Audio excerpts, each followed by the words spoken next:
하나님의 말씀 보겠습니다. 하나님의 말씀은 베드로전서 2장 11절에서 25절까지 말씀입니다. 베드로전서 2장 11절에서 25절까지 말씀입니다. 사랑하는 여러분, 나는 나그네와 그루민 같은 여러분에게 권합니다. 영혼을 거슬려 싸우는 육체적 정욕을 멀리하십시오. 여러분은 이방 사람 가운데서 행실을 바르게 하십시오. 그렇게 해야 그들은 여러분들어 악을 행하는 자라고 욕하다가도 여러분의 바른 행위를 보고 하나님께서 찾아오시는 날에 하나님께 영광을 돌릴 것입니다. 여러분은 인간이 세운 모든 제도에 주님을 위하여 복종하십시오. 주권자인 왕에게나 총독들에게나 그렇게 하십시오. 총독들은 악을 행하는 사람에게 벌을 주고 선을 행하는 사람에게 상을 주게 하려고 왕이 보낸 이들입니다. 선을 행함으로 어리석은 자들의 무지한 입을 막는 것이 하나님의 뜻입니다. 여러분은 자유인으로 사십시오. 그러나 그 자유를 악을 행하는 구실로 쓰지 말고 하나님의 종으로 사십시오. 모든 사람을 존중하며 믿음의 식구들을 사랑하며 하나님을 두려워하며 왕을 공경하십시오. 하인으로 있는 여러분, 극히 두려운 마음으로 주인에게 복종하십시오. 선량하고 너그러운 주인에게만 아니라 까다로운 주인에게도 그리하십시오. 억울하게 고난을 당하더라도 하나님을 생각하면서 괴로움을 참으면 그것은 아름다운 일입니다.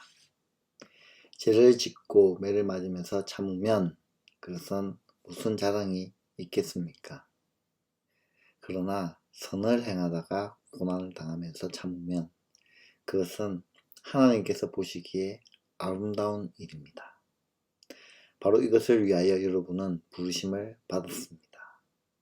그리스도께서는 여러분을 위하여 고난을 당하심으로써 여러분이 자기의 발자취를 따르게 하시려고 여러분에게 본을 남겨 놓으셨습니다. 그는 죄를 지으신 일이 없고 그의 입에서는 아무런 거짓도 찾아볼 수 없었습니다.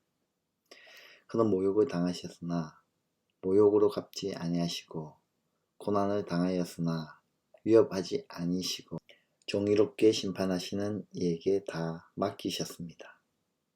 그는 우리 죄를 자기의 몸에 몸소 지시고서 나무에 달리셨습니다. 그것은 우리가 죄는 죽고 의에는 살게 하시려는 것이었습니다. 그가 매를 맞아 상함으로 여러분이 나음을 얻었습니다. 전에는 여러분은 길 잃은 양과 같았으나 이제는 여러분의 영혼의 목자이며 감독이신 그에게로 돌아왔습니다. 아멘. 오늘은 우리가 읽은 본문을 통하여 나그네 제사장의 직무라는 제목으로 하나님의 말씀을 전가하도록 하겠습니다. 베드로가 편지를 써 받아보는 교회들은 세상 사람들로부터 악을 행한다 라고 비방을 받았던 것으로 보입니다. 선과 악은 상대적입니다. 많은 신들을 섬기며 각종 음란한 종교적, 문화적 행사들이 일상적이었던 로마의 통치 아래에서 그들과는 전혀 다른 믿음과 생활 방식을 가지고 있었던 그리스도인들은 많은 오해와 갈등에 시달렸습니다. 오해와 갈등에 시달리며 비방을 받는 교회가 취해야 할 태도는 한 가지밖에 없었습니다. 그것은 선을 행하는 겁니다. 누가 참된 진짜 믿는 것이 진리인지 증명하는 가장 확실한 방법은 열매입니다. 바른 진리를 알고 믿는 사람들은 선한 열매를 맺는 겁니다. 그러므로 베드로 사도는 나그네와 같이 이 세상을 살아가고 있는 소아시아의 교회들을 향해 육체의 정욕을 거스려 선을 행하라고 권면하고 있습니다. 복음을 의심하고 비방하던 사람들이 교회의 선한 행실들을 보면서 결국 하나님께 영광을 돌리도록 하기 위해서입니다. 정욕을 따라 마음대로 행하며 자기 자신만을 위해 살아가는 어두운 이 세상 사람들의 삶의 방식 가운데 그들에게는 전혀 볼 수 없는, 그들 가운데는 전혀 찾아볼 수 없는 서로를 자기 자신과 같이 사랑하며 섬기며 희생하는 모습을 가지고 빛으로서 존재할 때 교회를 통해 그리스도인들을 통해 하나님이 영광을 받으실 겁니다. 베드로 사도는 이어서 선한 행실이 무엇인지 구체적으로 가르치고 있습니다. 먼저 우리가 속한 사회에서 인정하고 있는 모든 법과 제도와 질서에 순종, 복종해야 할 것을 말하고 있습니다. 비록 사회에 따라서 부조리한 법과 질서가 분명히 존재하겠지만 그 또한 온 세상을 섭리하시는 하나님의 통치 아래 허락된 법과 질서입니다. 베드로 사도는 왕과 총독을 악행한 자들을 징벌하고 선행하는 자를 포성하기 위해 하나님이 보내신 사람이라고 말합니다. 교회와 같이 하나님의 뜻에 순종하고 하나님 나라를 드러내는 역할은 하지 못하지만 악하고 무질서한 세상의 질서를 세우기 위해 하나님이 세우신 권세자들입니다. 그러므로 하나님의 주권을 인정하고 하나님께 영광을 돌리기 위해 교회는 세상의 법과 질서를 준행하는 선한 행실로 모범을 보여야 합니다. 이것이 그리스도의 참된 모습입니다. 이 말씀이 오늘 우리가 읽은 13절에서 15절에 잘 나타나 있습니다. 교회는 이미 그리스도 안에서 하나님 나라에 속하는 사람들입니다. 오직 하나님의 다스림을 받는 자로서 세상의 간섭에 얽매이거나 사람을 두려워할 필요가 없습니다. 그러나 교회는 그 자유를 남용하고 악을 정당화하는 데 사용돼서는 아니 됩니다. 그리스도인의 자유는 죄와 사망의 지배를 받으며 헛된 욕망의 종로를 하던 삶으로부터의 자유입니다. 하나님의 통치에 순종하며 하나님 나라의 백성답게 거룩하고 영광스럽게 살아가며 하나님 나라의 복과 안식을 누릴 수 있는 자유 말입니다. 그러므로 교회는 오직 하나님의 종으로서 살아야 합니다. 모든 사람을 존중히 여기고 한 몸을 이룬 교회의 형제를 자매를 사랑하며 하나님을 경외하고 국가의 통치자들을 존대해야 하는 겁니다. 또한 본문은 하인의 신분으로 그리스도인들이 된 사람들은 모든 일의 주인에게 두려워하는 마음으로 복종하며 순종해야 합니다. 당시 종들은 법적으로 보호받을 수 있는 장치들이 전혀 없었고 소유물과 같이 비인격적인 그런 대접을 받아왔습니다. 그러나 베드로 사도는 선한 주인, 관용을 베풀어주는 주인뿐 아니라 자신에게 까다롭게 대하는 주인에게도 복종하며 순종해야 한다라고 말합니다. 사람의 종으로서가 아니라 하나님의 종으로서 주인을 섬기라는 겁니다. 선을 행하였음에도 불구하고 부당한 고난을 받았을 때 하나님이 함께 하심을 기억하고 하나님의 영광을 위해 슬픔을 참는 것은 하나님 보시기에 아름다운 모습입니다. 그런데 죄를 짓고 그 죄 때문에 매를 맞고 참는다면 칭찬을 받을 것이 전혀 없습니다. 예수님은 우리를 위해 고난을 받으심으로 본을 보이셨고 교회는 그 예수님의 자취를 따라 살아가야 합니다. 예수님의 본을 보고 우리는 따라가야 합니다.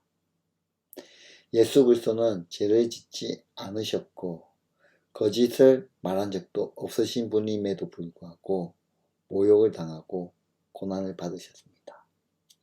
예수님은 욕하는 자들에게 맞서 욕하지 아니하셨고 고난을 주는 자신들에게 대항하여 위협을 하지 아니하셨습니다. 오직 공의로 모든 것을 심판하시는 하나님 아버지께 모든 판단을 다 맡기셨습니다. 그리고 우리가 죄에 대해서는 죽은 자, 의에 대해서는 산 자가 되게 하시기 위해 우리의 죄를 대신 짊어지시고 친히 하나님의 저주를 받은 자들과 같이 나무에 달려 죽으셨습니다. 예수님께서 채찍에 맞으심으로 우리가 나음을 얻었습니다. 우리는 전에 양과 같이 길을 잃은 사람들이었지만 이제 더 이상 우리의 영혼의 목자와 감독이신 예수 그리스도께 돌아가게 되었습니다. 우리는 억울한 일을 잘 참지 못합니다. 그리스도인이기 때문에 당하는 소외, 비난, 차별, 모욕은 더욱 참기 어려워합니다. 기독교가 세상의 기준으로 힘을 얻을수록 더 그렇습니다. 적대적인 사람이나 공동체를 향해 할 수 있는 일이 많기 때문입니다. 내가 하나님의 종이지 사람의 종인가? 하나님이 두렵지 사람이 세상이 두렵나? 라는 논리로 법과 절차와 상식을 넘어서 기독교적 가치를 세상에 관찰시키는 것이 성경적인 태도라고 생각하는 사람들도 있을 겁니다. 그러나 베드로 사도는 부당한 상황 속에서도 더 순종하고 고난 중에 더욱 선을 행하는 모습이 하나님의 종으로 살아가는 교회가 가져야 할 태도이며 그리스도의 모습을 따르는 것이라고 권면하고 있습니다. 세상이 감당할 수 없는 믿음을 가진 사람들은 세상을 가르치려고만 하고 세상 위에 군림하려고 하면서 세상의 질서를 어지럽히는 골치 아픈 사람이 아닙니다. 아무리 세상으로부터 고난과 핍박을 받더라도 결코 소망을 잃지 않고 선을 행하는 사람들입니다. 모두가 자신의 권리만을 주장하고 자기의 이익만을 추구하는 세상에서 희생과 섬김을 실천하는 그리스도를 닮은 사람들입니다. 이 모습이 우리 예수 그리스도의 성품을 닮아가기 위하여 노력하는 참된 그리스도인의 모습이 아니겠습니까? 오늘 우리가 당하는 고난에도 하나님의 뜻이 있습니다. 야고보서는 우리에게 여러 가지 시험을 만나게 되면 온전히 기쁘게 여기라 라고 권면하고 있습니다. 그 이유는 우리의 믿음의 시련이 인내를 만들며 그 인내를 온전히 이루게 되므로 온전케 되므로 조금도 부족함이 없는 사람으로 세워지기 때문입니다. 그러므로 우리는 고난과 박해, 사람의 어려움, 형편 가운데서도 선한 행실을 통해 우리의 어려움을 증거하고 드러내야 하는 겁니다. 물론 부당한 고난도 우리 가운데 있을 겁니다. 선을 행함에도 불구하고 우리에게 박해가 있을 겁니다. 그러나 우리 그리스도인들은, 저와 여러분들은 하나님을 생각하며 참으면 이는 아름다운 일이 되는 겁니다. 반드시 그 뒤에 하나님의 선하신 섭리, 선하신 역사가 나타내게 되는 겁니다. 그러므로 어떠한 어려움 속에서 선한 행실로 끝까지 인내하시어 하나님의 선하신 섭리를 깨닫고 하나님의 영광 가운데 거하시는 저와 여러분의 삶이 되시기를 주님의 이름으로 축원드립니다. 기도하겠습니다. 하나님, 오늘 하루 힘들고 어려워도 주만 바라보며 믿음으로 살아가는 저희들의 삶이 되어지길 간절히 소망합니다. 우리의 약한 믿음을 불쌍히 여기주시고 세상을 이길 믿음을 우리 가운데 허락하여 주시옵소서. 고난 중에서도 인내하게 하시며 주님이 주시는 참된 평안으로 항상 기뻐하며 고난 또한 기쁨으로 이겨낼 수 있는 그런 믿음을 우리 가운데 물부었듯이 부어주시옵소서. 또한 이 땅에서 주님 주시는 참된 구원의 기쁨을 누리는 복된 하루가 될 수 있도록 도와주시옵고 이 모든 말씀 살아계셔서 역사하시는 우리 주 예수 그리스도 이름으로 기도드리옵나이다. 아멘.